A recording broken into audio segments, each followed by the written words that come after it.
Solidement niché dans un repli de la haute vallée de l'Orbe, Boussagues apparaît impressionnante par ses fortifications et ses bâtiments. Domine cet ensemble médiéval 2 châteaux XIIe siècle, le Castellas et le Château Bas, 2 églises médiévales, Notre-Dame de la Pitié et la chapelle de la Trinité, et un manoir Renaissance, la maison du Bailly ou manoir de Toulouse-Lautrec.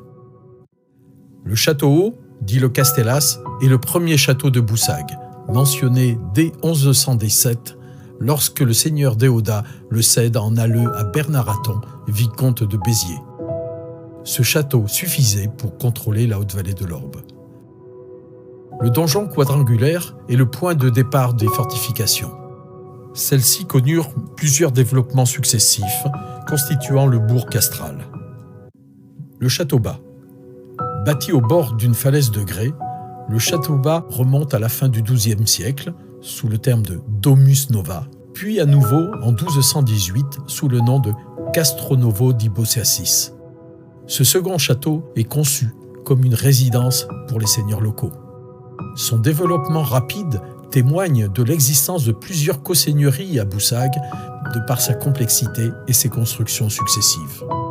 3 ensembles architecturaux le caractérisent. La chapelle de la Trinité. 2e église de Boussagues, cette église de style gothique méridional remonte au début du XIVe siècle. Elle fut construite en dehors des fortifications au sud du village et le cimetière lui est attenant. La maison du Bailly ou manoir de Toulouse-Lautrec. Partie intégrante du rempart nord, XIVe siècle, et accolée à une des portes de la citadelle, la maison du Bailly est un hôtel particulier seigneurial, principalement Renaissance, du XIVe au XVIe siècle, avec ses fenêtres à chanfrein, à baguettes croisées et larmier. Ces dernières restaurations remontent à 1860 pour l'intérieur, puis dans les années 1960.